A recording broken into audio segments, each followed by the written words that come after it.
vídeo não é uma crítica de cinema, também não é uma recomendação no sentido clássico. Essa é uma se conversa sobre valor sentimental, um filme que eu fui assistir esses dias no cinema e fiquei completamente obcecada. My father is a really good director, but he's a very difficult person. We can't really talk. Esse vídeo nasceu de uma conversa curta que a gente começou ali no Instagram. Se você ainda não me segue lá. Inclusive porque senão você não vai entender nada, que a gente tá num cenário completamente diferente. O último vídeo ainda era no nosso apartamento antigo. E eu provavelmente estava com o cabelo bem mais curto, então pra você acompanhar tudo, segue lá no Instagram. E lá a gente estava conversando um pouco sobre o filme. Quando eu fui ver, fiquei muito impactada, a gente trocou um pouco sobre o que o filme traz, assim. E aí eu senti que valia a pena a gente conversar de um jeito um pouco mais aprofundado. E aí, como sempre, eu pedi pro Felipe, meu marido, ficar aqui. E a gente vai conversando nós três.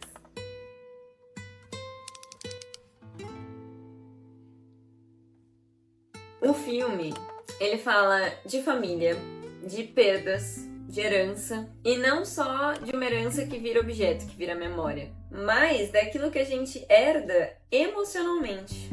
E passa a vida inteira tentando entender o que fazer com isso. É sobre isso o filme. E eu acho que muitas pessoas assistem esse filme e saem com a mesma sensação que eu.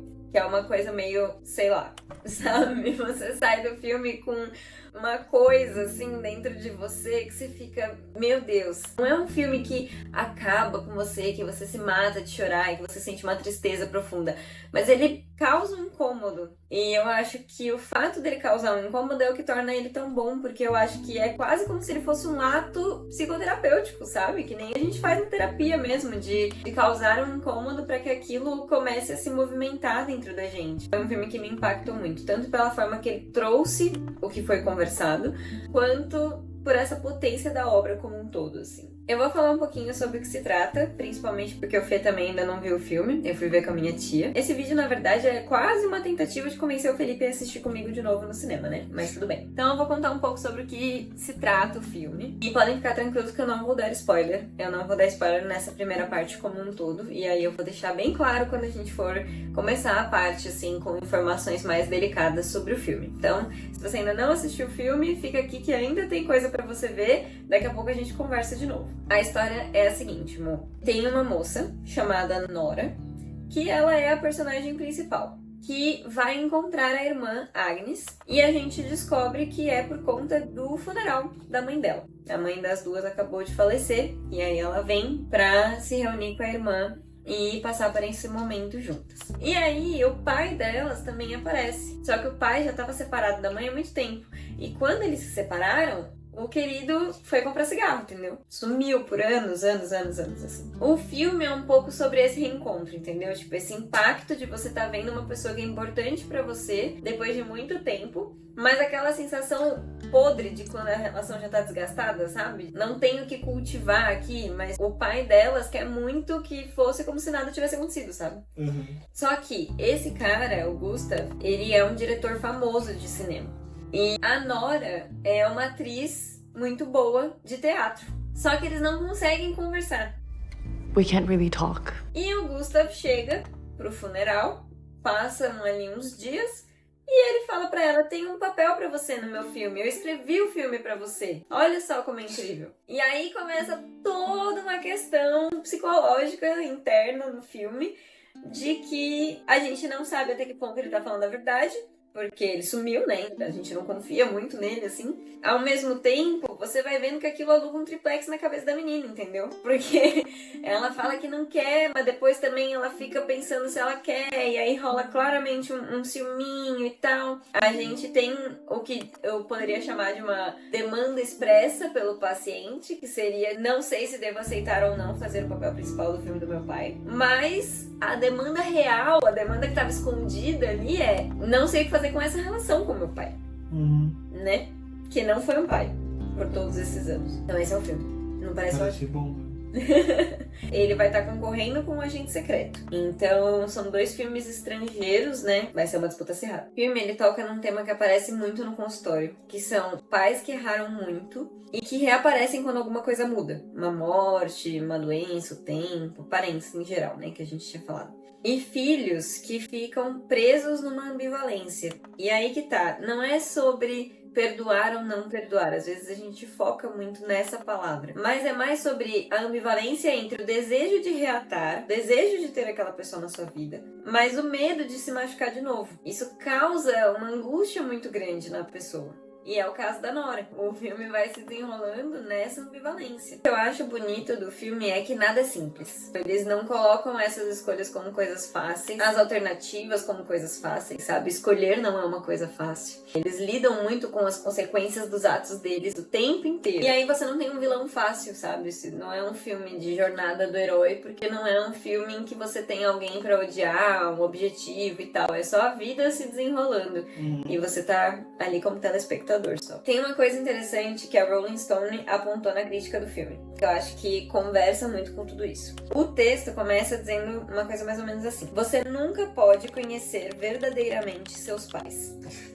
E isso pra mim já coloca o filme num lugar muito honesto. Porque não é sobre reconciliação fácil. Não é agora ele voltou, então tá tudo bem. E aí vai falando sobre o choque entre quem aquele pai foi e quem ele acha que pode ser agora. E isso é uma coisa muito bizarra, né? Você já parou pra pensar que você tem uma última lembrança dessa pessoa e é como se essa pessoa tivesse parado no tempo, porque você não acompanhou o que aconteceu depois. Só que a gente sempre volta a falar com essa pessoa sem pensar que ela também tem essa visão de nós. Por exemplo, minha prima. Eu encontrei essa semana minha prima, que faz mais de 10 anos que eu não encontrava. E pra mim, ela era uma criancinha ainda, mas eu não parei pra pensar que pra ela eu também era uma criancinha, entendeu? Pra mim parece muito fácil ir atrás da pessoa e não pensar que, tipo, tem 10 anos de coisa pra ela assimilar aí, sabe? E quando eu tô falando de uma pessoa que eu gostei, que nós éramos crianças e tudo mais, é mais fácil da gente fazer essa assimilação. Mas no caso do filme, a gente tá falando de um pai que era ausente, inexistente quase, e que agora quer ser um pai presente. Só que ele nem é pai de crianças mais, ele é pai de mulheres adultas. Como que é ser pai de mulheres adultas? Será que ele sabe fazer isso? Será que elas sabem colocar esse papel na vida delas, né? Ter essa função na vida delas. E aí a crítica fala também do retorno quase deslocado, como se ele tivesse se ausentado por pouco tempo, quando na verdade o buraco é muito maior. Eles falam na crítica exatamente isso, assim. Acho que tem uma parte do filme que ele fala, tipo, a gente não pode só deixar isso pra trás. Daí elas falam, você não pode agir como se você tivesse ido ali 15 minutos, entendeu? Não é assim que funciona. É uma coisa que a gente fala muito, que as pessoas não têm noção de quanto os pais influenciam na criação dos filhos, né? Isso é uma coisa que aparece muito na clínica. Vem dos 2 pontos de vista, assim, de situações que alguém volta e espera que o vínculo esteja intacto, sabe? Então, a gente tá sempre lidando com essas ambivalências na vida.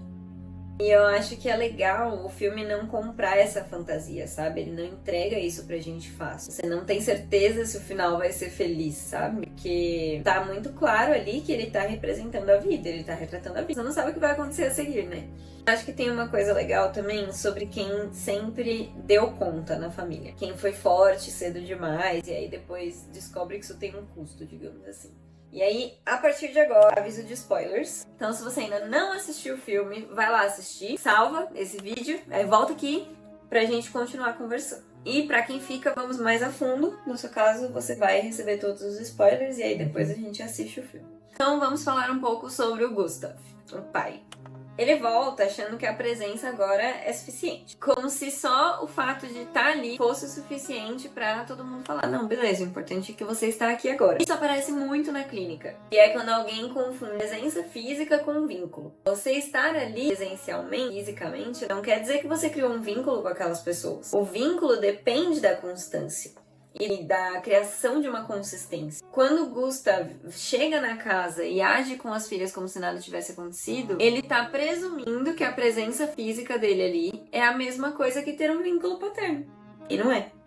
E eu acho que o filme, ele mostra muito bem que essa narrativa de querer deixar o passado pra trás, às vezes é uma forma de negar o impacto real do que aconteceu. Então, assim, o Gustav, ele larga as meninas pré-adolescentes ali, né? Pelo que parece nos flashbacks. E ele volta, elas têm a idade que eu falei, 30, 35 anos. A outra menina é casada, tem filha já e tal. Então, quando ele vem com essas falas de tipo assim, a gente não pode só deixar pra lá, eu já pedi desculpa, uma coisa assim, tá mostrando que a pessoa não se responsabiliza, né? O Gustav não tá se responsabilizando pelo impacto emocional que ele causou na Nora e na Agnes, nas filhas dele. Porque isso é uma coisa que dói, né, gente? É uma coisa que é difícil de aceitar, porque é uma coisa que não tem como voltar atrás, né? É isso que a Nora e a Agnes colocam lá, é tipo assim, mesmo que eu tenha tido algum dia uma visão boa de você, não foi ela que prevaleceu, foi a sua ausência. Então você precisa fazer alguma coisa pra criar uma nova, do zero, entendeu? Porque não tenho nada pra te oferecer, basicamente é isso que elas falam. E sobre a Nora. A Nora, ela é ansiosa pra caramba, tipo, muito, amor. Ela é uma atriz de teatro, né? E dá a entender que é um teatro bem sucedido, assim, sabe? Tipo, ela tem algumas frustrações, mas eu acho que é normal do teatro. Eu não acho que é porque ela é uma atriz de baixa categoria. Mas ela é uma atriz. A primeira cena dela sendo atriz é ela tendo um toque de 10 minutos. Antes de entrar no palco, ela precisava fazer 1 milhão de coisas por causa da ansiedade dela, porque ela não conseguia subir no palco. E ela vai adicionando coisas, assim. Ela fala, não, beleza, agora eu tô bem. E aí ela começa a correr. E ela vai pra outro lugar e você fica tipo, pelo amor de Deus, velho. Só sobe no palco. E dá pra ver, tipo, todo mundo que trabalha com ela muito consternado também. E é engraçado porque essa ansiedade, ela vai atravessando tudo, assim, sabe? Inicialmente parece que é só uma questão com o palco. Mas você percebe que ela é assim em casa também, sabe? Com a família dela também. Porque ela é muito impulsiva. Tipo, do nada ela pega e vai embora. Ela leva susto, sem quando ela tá com as outras pessoas. Então é uma pessoa que tá sempre meio em alerta. A Agnes, que é a irmã da Nora, por exemplo, ela chama o Gustav nesse lugar de conversar, sabe? Tipo, vamos falar sobre o que aconteceu, deixa eu te contar como foi sofrido pra mim, eu quero que você tenha uma dimensão do que foi. A Nora não, entendeu? Ela só fica tipo, você não tava aqui, então vaza, entendeu? Eu não quero falar com você porque você não tava aqui. E aí ela fica nessa de tentar ignorar. Só que o filme mostra de um jeito bem delicado que ignorar não leva a lugar nenhum. Ignorar vai deixando ela mais sufocada, porque vai virando um embrólio na barriga dela, assim, sabe? Que leva a outras coisas, né? E aí ela vai ficando muito mais ansiosa, tipo, chega num ponto que ela não tá mais trabalhando. Ela tinha acabado de lançar uma peça que deu super certo e ela teve que pedir um afastamento, falando que ela tava muito doente, tipo, de gripe, alguma coisa assim. Daí, tipo, ela desliga o telefone e ela deita no chão. Aí você fica, meu Deus, essa mulher vai morrer de falta de comer um dia, sabe? Porque ela tá muito, muito mal. E aí quando ela encara de frente, as coisas fluem. Porque daí ela senta e fala, não, beleza, vamos resolver essa desgrama agora. E aí ela consegue, se permite estar perto do pai, sabe? Tentar as coisas novas que estão aparecendo. É bem legal. E aí, qual que é a graça do filme que ele tá fazendo? Ele chega com um roteiro e fala, fiz esse filme pra você, eu escrevi essa personagem e eu senti que ela devia ser você. E eu só vou fazer esse filme se você for a personagem. E aí ela fala, você tá de brincadeira com a minha cara, caralho? Você some por 200 anos e daí você vem aqui e você acha que um papel principal vai resolver minha vida? Vai tomar no cu e vai embora. E aí ele fala, beleza, vou aceitar. E aí ele fica lá bebendo, depressivo. E aí aparece a Ellie Fanning. Do nada. Porque ela é uma atriz no filme. Ela mesma? Tal. Não, ela tem outro nome, mas ela é uma atriz, né? E ela não precisa fazer nada demais. E aí ela fala, começa a bajular ele, assim, sabe? Não, ela nem sabe do papel, mas tipo, ela genuinamente gosta do filme dele. Era um filme muito antigo, tipo, de uns 13, 15 anos antes da história. E ela nunca tinha visto. E aí tem uma roda de conversa sobre o filme em que passam o filme e ela tava lá. Porque ela tava também apresentando um filme nessa mostra. E ela só sentou porque não tinha nada pra fazer. E aí acaba o filme e ela tá, tipo, se debulhando em lágrimas, assim, tipo, muito, muito transtornada. E daí ela fala, preciso falar com esse homem. E daí alguém avisa ele que ela quer falar com ele pra ir jantar com ele. Aí ele vai e ela fica tipo, meu Deus, eu não acredito que você tá aqui, eu sou muito sua fã, eu gostei muito do filme. E aí eles viram amigos. Aí eles, tipo, vão pra praia ali, tipo, madrugada pós-jantar, assim, sabe? Tipo, ficam conversando e tudo. E daí ele se sente inspirado a tentar, assim, sabe? Parecia um chamado do universo pra falar, siga em frente. E aí ele falou, beleza, então vou botar ele Fanning de fulana. Aí ele bota a Ellie Fanning de fulana. Aí não dá certo. Tipo, ela não tem o que precisa, entendeu? Porque não é a filha dele. Só que ele se recusa a ver isso também. Porque enquanto a Nora tá nessa de soberba, ele também fica. Então ele não fala. Só que, tipo assim, ela fala... Ai, mas todo mundo do filme tem sotaque norueguês e eu não. Eu vou tentar fazer o sotaque. Daí ele fica tipo, não, fica do jeito que você tá. Aí ele vai lá e pede pra ela cortar o cabelo. Aí ele vai lá e pede pra ela pintar o cabelo. E aí quando você vai ver, ela tá a cara da filha dele. E aí um dia ela conhece a filha dele. E aí ela senta com ele e fala, querido, não vai rolar isso daqui. Tipo, eu claramente sou ela. E eu não sou ela. Então não vai dar certo, entendeu? E você vai se frustrar e eu não quero que você se decepcione. Tipo, ela gosta muito dele, eles são amigos mesmo, assim, sabe? Eles constroem uma coisa de muito carinho. E ela fica tipo, é justamente por isso que eu não posso fazer isso. E aí ele fala até, tipo, se você fosse uma atriz normal, você só estaria preocupada em ganhar seu dinheiro, sabe? Tipo, como o filme performa, não é problema seu. Porque ia ser uma escolha de casting também, né? Mas você foi honesta comigo e tudo mais. Só que daí ele fica sem ninguém pra fazer o filme. Daí o que acontece? Ele fica bebendo até ter um ataque do coração. Aí, então os dois vão vivendo esse conflito, assim, sabe? E daí chega uma hora que a Agnes leva o roteiro pra Nora. Porque a Agnes também não tava botando fé que o filme era bom. Ela achava que era só enrolação do pai pra se aproximar delas. Só que daí ele pede pro filho da Agnes participar, porque ele gostou muito do menino e ele acha que vai dar muito certo, não sei o quê. E daí ela consegue ter uma conversa mais honesta com ele, porque esse filme que a Ellie Fanning se emocionou foi o filme que a Agnes interpretou quando ela era criança. Então ela foi a criança principal do filme do pai. E aí... ele sumiu. Então, pra ela, é uma coisa que tá muito ligada, assim, sabe? Tipo, você me dá isso como um presente e depois você some. Então, quando ele propôs isso pra Nora, as duas tinham essa visão. E aí ele falou do neto dele, que é filho da Agnes, e a Agnes ficou tipo, não, você não vai quebrar o coração do meu filho, que nem se quebrou o nosso, sabe? Tem limites. E aí eles conseguem, de fato, conversar sobre isso, assim, sabe? Ele consegue ter uma dimensão do que foi. Só que daí ele fala, por favor, lê o roteiro. Tipo, sem compromisso. E aí ela lê o roteiro e fica tipo, puta que pariu, a Nora. E aí ela leva e fala pra ela, pelo amor de Deus, só lê. Tipo, faz isso por mim, eu te imploro, eu te imploro. Eu te imploro, só lê. Tipo, eu juro por Deus, eu sinto que é isso que você precisa agora. Porque ela tá lá fudida de depressão, né? Aí ela lê, é muito linda essa cena, amor. Ela volta a ter prazer de viver enquanto ela tá lendo. Tipo, a Agnes chega na casa da Nora, 1 milhão de comidas espalhadas, assim, em potes e sujeira e tudo. Tipo, ela tá numa mega depressão, ela não faz nada. Ela só tá, tipo, falecida num canto. Aí ela dá o roteiro e ela começa, tipo, levando... Aí ela vai lá, pega um copo d'água enquanto ela tá lendo. Daí a Agnes vai jogando as coisas fora. Aí ela senta na cama, daí a Agnes lava a louça, daí ela senta no chão e conversa com a Agnes sobre o roteiro. Então ela vai aos poucos, assim, sabe? Se conectando com essa força vital. Que é a mesma força vital que ela já usava antes, que era a arte, entendeu? Tipo, era a mesma coisa que ela usava, pra você ver como eles eram parecidos. Só que pra ela era muito difícil aceitar isso, né? Porque ela não queria se parecer com o cara que abandonou elas. E aí elas ficam assim... É porque a arte é uma forma de você se conectar com as partes mais difíceis de lidar, mas de um jeito que você consegue tirar algo, né? Exato. E aí, nesse caso, é literal. É claro que é mais literal do que geralmente é, né? Que é um filme que o pai da menina escreveu. Mas geralmente tem a ver com tudo que você tem de dores e problemas, o que você quer criar de arte. Uhum. É sempre assim. E sabe o que é mais louco? Tipo, ele coloca coisas no filme que realmente aconteceram com ela. Só que ele não tem como saber que aconteceram com ela. Porque eles não tinham contato. E aí a menina pergunta a Nora pergunta pra Agnes, você contou pra ele? E ela fica tipo, não, eu não contei. Nenhuma de nós contou. E aí como é que ele sabe? Ele não sabe. Ele só escreveu e sentiu que era pra você. Tipo, que? Sabe? Ele tem dificuldade de estar ali presente, mas...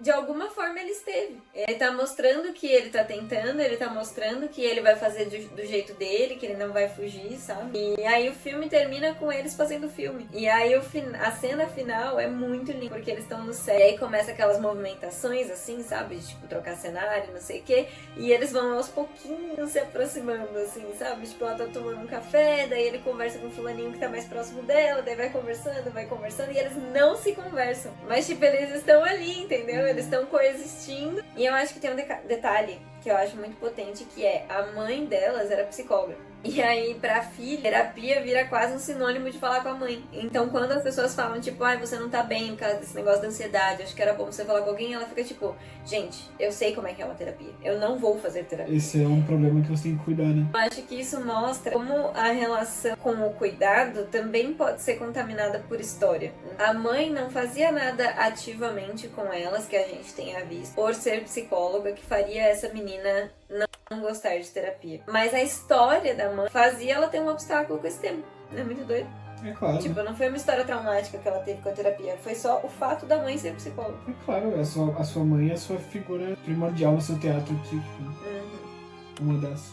Porque aí você já parte do pressuposto de que tudo que ela faz é psicologizado. E eu queria só deixar um último espaço aqui pra irmã mais nova, a Agnes. Porque ela parece mais ajustada, ela é casada, ela tem um filhinho, eles parecem felizes, tipo, você não vê eles brigando, assim. E a Nora é meio que essa irmã ovelha negra, né? Porque ela foi pras artes, então, tipo, ela nem tem um emprego fixo, ela não é casada, inclusive ela tem um amante que é casado, então, assim, tá longe de ser um relacionamento possível, né? Então elas são muito diferentes. E aí chega uma hora que a Nora propriamente fala pra Agnes isso, sabe? Como que a nossa infância não destruiu você, que nem me destruiu? Não faz sentido. E aí a Agnes fala uma coisa muito bonita que é, porque eu tinha você. Tipo, eu era a irmã mais nova e você cuidava de mim. Quando a mamãe ficou depressiva por causa do término, você cuidava de mim. Você penteava meu cabelo. Então eu tive alguém por mim que era a coisa mais incrível do mundo. Eu tive uma família estruturada na minha cabeça, entendeu? E aí a Nora fica tipo... É que nem o sol que é Meu Deus. Exato. É linda essa cena, porque eu acho que enquanto a Agnes fala essas coisas, que são coisas bonitas pra Nora, ela ao mesmo tempo vai percebendo a dimensão da Nora não ter essa pessoa. Eu acho que foi naquela hora, sabe? Tipo, ela faz uma mudança de feição, assim, de quem fica tipo, ih. Mas também eu acho que isso fala sobre uma fantasia, às vezes, que a gente tem de que as pessoas sofrem menos. E não é que a Agnes sofreu menos que a Nora, só que a Agnes tinha uma figura de apoio ali. Né? Mas elas passaram pelas mesmas situações, elas tiveram a mesma história de vida, elas viram as mesmas várias brigas entre os pais, que as duas relatam muito, mas às vezes alguém sofreu por eles. No caso delas, a Nora sofreu por elas. Por isso que ela apresenta menos dificuldade psíquica de lidar com algumas questões, mas não quer dizer que ela sofreu menos, é só que ela lidou melhor com esse sofrimento porque tinha alguém ali pra amparar. Hi, Papa. Hi. O valor sentimental não é sobre apagar o passado. É sobre olhar pro passado com mais cuidado. Nem tudo que tem valor precisa ser mantido do jeito que foi. Mas também a gente não pode sair jogando as coisas fora sem olhar.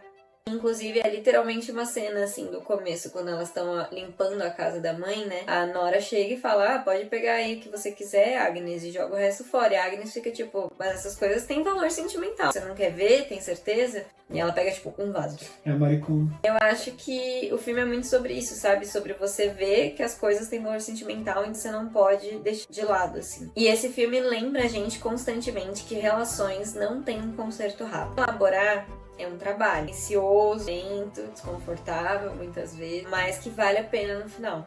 Se temas como esse aparecem pra você também, talvez a psicoterapia seja um espaço para você conversar sobre isso e ter mais tempo e menos cobrança para elaborar essas questões. Espero que vocês tenham gostado. Não esqueça de curtir, de compartilhar com seus amigos. Se você já assistiu o filme, me conta nos comentários o que você achou e vejo você no próximo Psiconversa.